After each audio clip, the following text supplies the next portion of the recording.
All right, I'm going to make one thing very clear right off the start. I am Taylor Swift neutral, I would say.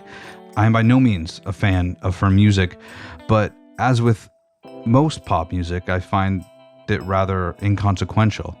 Meaning, I don't love it, but I don't hate it. I understand its mass appeal.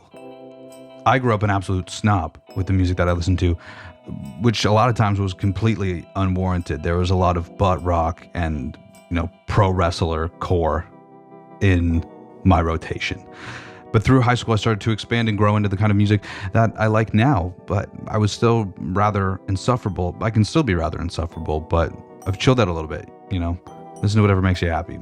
Seems obvious, but I was truly a dickhead about the type of music that people listen to. Now, the point of this video, I want to answer one question because I haven't quite been able to find one single source that has a level-headed take on this, and maybe mine won't be as level-headed. But that one question is Taylor Swift playing Billboard King of the Hill? Is she intentionally blocking artists like Billie Eilish and Charlie XCX from taking that coveted #1 spot?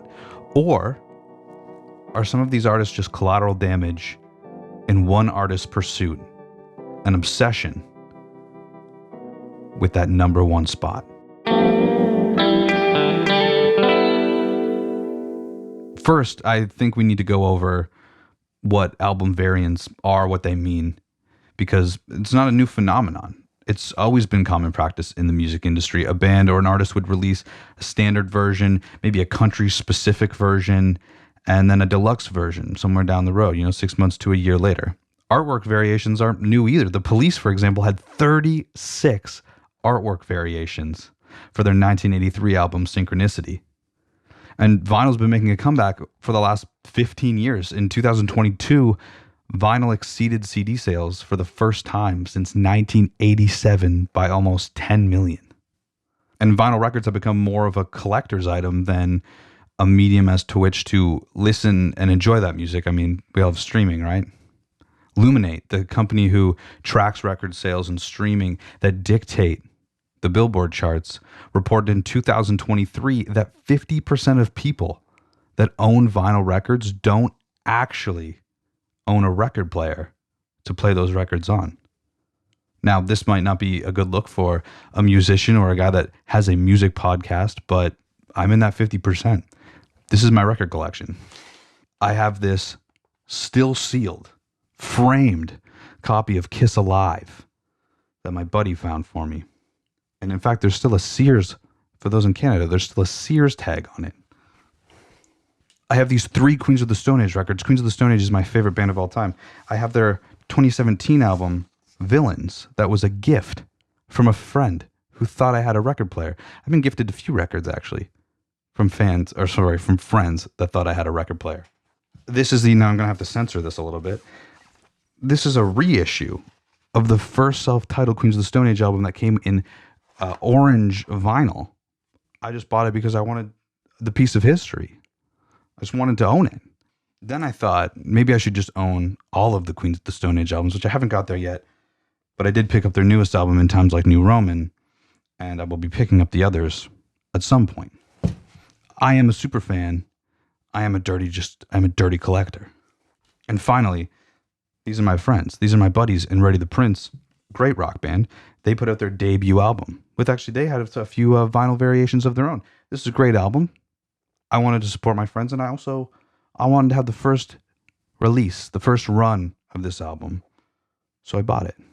None of those records have ever seen a turntable, and I can't even say with any kind of certainty that they ever will. Now I want to talk about variants and what they mean for the charts. Obviously, nobody is obligated to buy anything. We're all adults here, right? And even if there are children, there's an adult with a credit card. But marketing, just in general, is done in the hopes to convert sales. So there are 2 main reasons for variants, and they kind of go hand in hand. If you offer different physical variations of your album, you're potentially enticing more people to buy that album. or maybe even buy multiples of that album. It makes no difference to the charts if an artist sells 5 albums to one person. That all counts, right? We are seeing it now on streaming with artists releasing a single with multiple versions of that single under the umbrella of one EP. You would have your single as it's meant to be heard, with sped up versions, slowed down versions, instrumentals, extended or radio edits, and so on. Any plays on any version of those songs all are caught an equal stream for that master single, which all looks great on the charts. It pads the charts. Starting to maybe see that the charts don't mean anything, right? And I believe that this was all a response in apps like TikTok. People were going to make these variations anyway, specifically sped up and slowed down versions. So artists need to find a way to capitalize on trends like that. And I don't really have a problem with that, because artists should be getting paid from the art that they're creating. And I want to make a quick sidebar here and actually talk about the Taylor's versions. I've seen her take some flack that re-releasing the albums is mainly to feed her greedy little pockets and pad her chart numbers, which could be true. But from what I'm understanding, re-recording all of her albums is like kind of a punk rock move, actually. You know, I've seen people say that her masters were stolen from her, and from what I've read, they weren't stolen from her. They were never hers. They were the labels. And if you want to have a conversation about whether that's right or not, we can. But as it stands, she signed a contract. Now, should she have been given the opportunity to buy them when that label was going under? Absolutely. I believe that whether you're Taylor Swift or you're just some local band, you know, playing your own hometown, you deserve the credit and the payment for the art that you create. I don't care if Taylor Swift is a billionaire, those are her songs. And obviously that conversation can be much more nuanced, but I think it's an important piece. So every artist has variants, so why the Taylor hate? And I think we need to take a little bit of a deeper dive into the difference of what variants normally look like and what Taylor has been doing, not just with this new album. We're going to just focus on this new album, but in general. Billie Eilish. Let's talk about Billie Eilish. Billie Eilish has 3 album variants on her website for her new album. She has a standard black vinyl, a gray vinyl, and a white vinyl. And aside from the colors, all these albums are the same. Same track list, everything. Just what color of vinyl do you like better? Charli XCX has 12 vinyl variants on her website, mostly of different packaging or vinyl colors. There's picture discs. Some come with extra merch, like a poster or a 7-inch single. One variant is a bonus track edition. Maybe you could refer to that as a deluxe album. And that comes with 3 bonus tracks.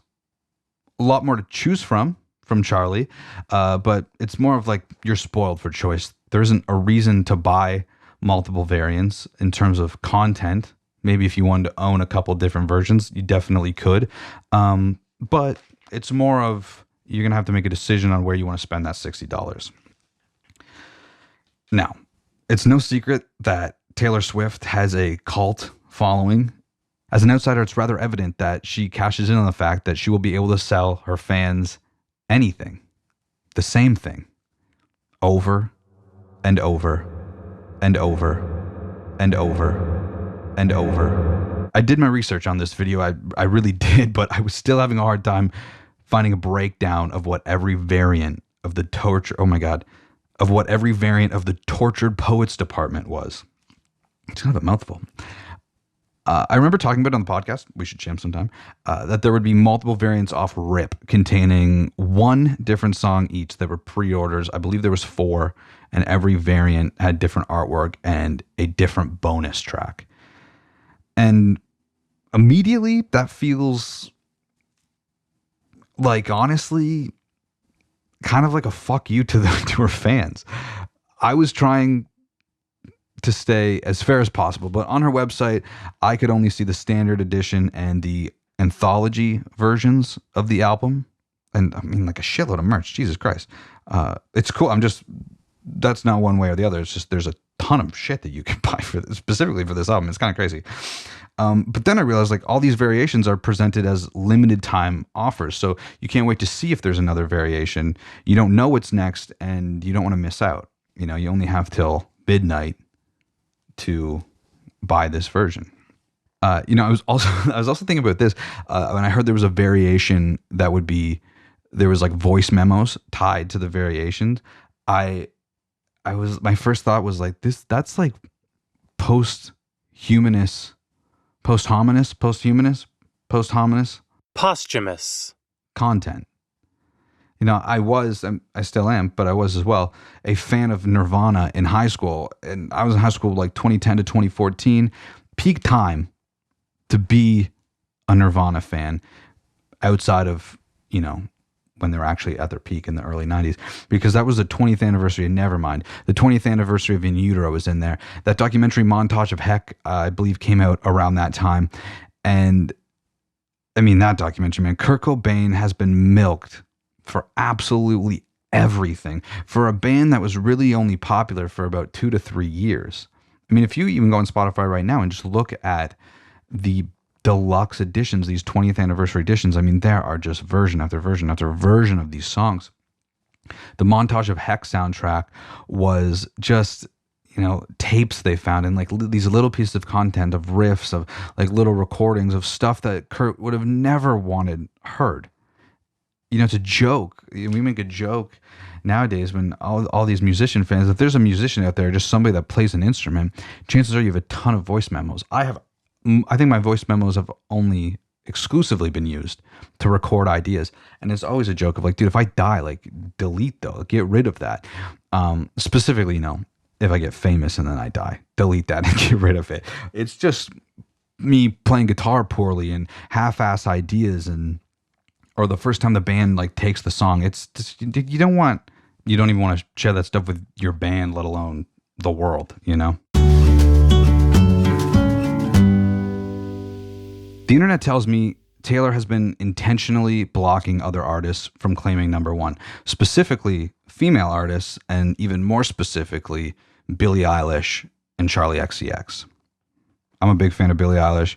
I don't really know Charli's music that well. Billie's third album, the one that she just released this summer, is her first not to debut at number one, despite selling more copies in its first week than its predecessors. Taylor released 2 variants that same day. Charli XCX was believed to beat Taylor in the UK when Taylor released another variant with the aforementioned voice memos exclusively in the UK that same week. Now, a few things to consider. For my research, neither Billie or Charli were actually going to top Taylor Swift on the charts, even if she didn't release those variants. To me, that's the only thing that matters. It kind of takes the variants out of the question in terms of blocking other creators, other musicians, I should say.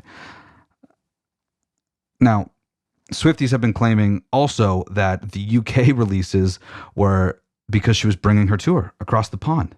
So she needed a release over there to drum up ticket sales, I presume, to drum up interest in the tour, in the biggest world tour of all time, because Taylor Swift has trouble moving tickets. We all know that. Now, Taylor does seem to have a history of being petty. Personally, I love being petty. Who doesn't love being a little petty? And I mean, fans have been loving the sports references. I clearly not an athlete, but this does seem to me like if a team is up 8-3 with seconds left on the clock, the game is over, but the winning team just keeps putting up baskets, because why not get to 10, 13, 25? Sure, why not? But it isn't likable. And I do think Taylor Swift wants to be likable. I'm a pro wrestling fan. I love a heel, man. Taylor Swift does not want to be a heel. She's the relatable girl next door, right? Taylor Swift is undoubtedly the biggest pop star in the world right now, which is what makes all of this kind of sad. I think the sports references are sad. I had a note about Taylor Swift lore, and I think the idea that Taylor Swift has this grand backstory that people buy into is kind of hilarious.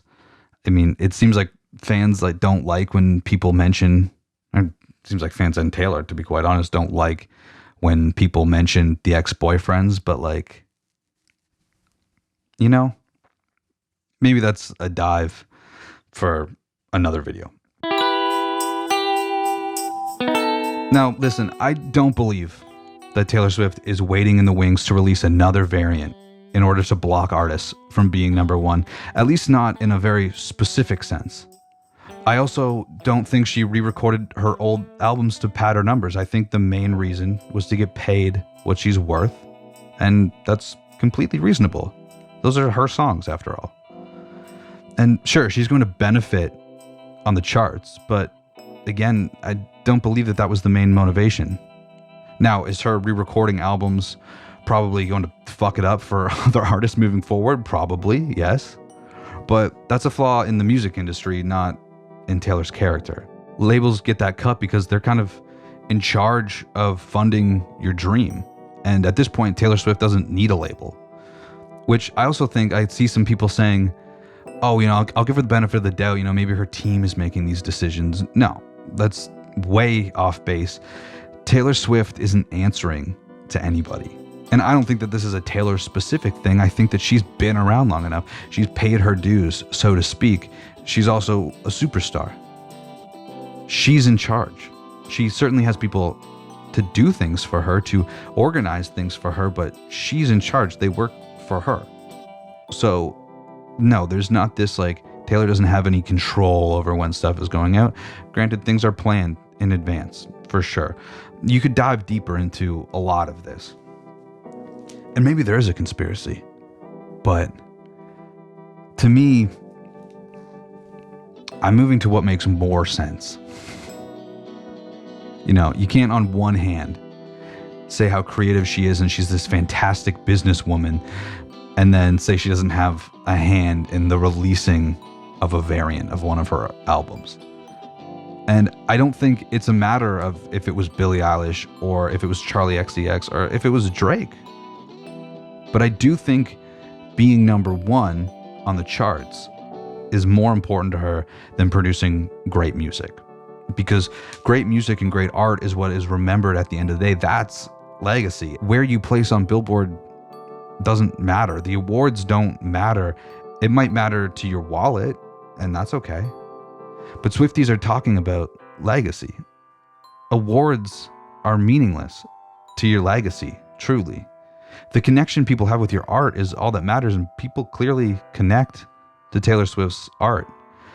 And I think the use of the word won, Taylor won, or Charlie XCX was going to beat Taylor, is kind of fucked up.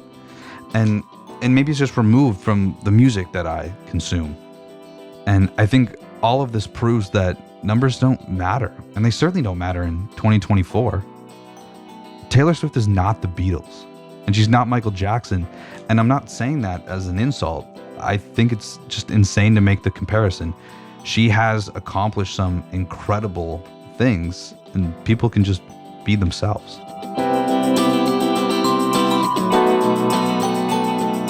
I'm trying new things with what tone capture and what We Should Jam Sometime could be. I've never made a video like this, so if you liked it, let me know. If you hated it, let me know. If you got, if there's some Taylor Swift stuff you'd like to educate me on, let me know. I wanted to make it very clear that this wasn't a hate video. I think it's really easy to make hate content, and I've definitely been guilty of that. And I'm not saying I won't, man. I might come after Motley Crue, who knows? But I just want to make fun videos and make fun podcasts, and hopefully people are into that. I'll talk to you soon. My name's Caleb. Talk to you soon. Shiny side up.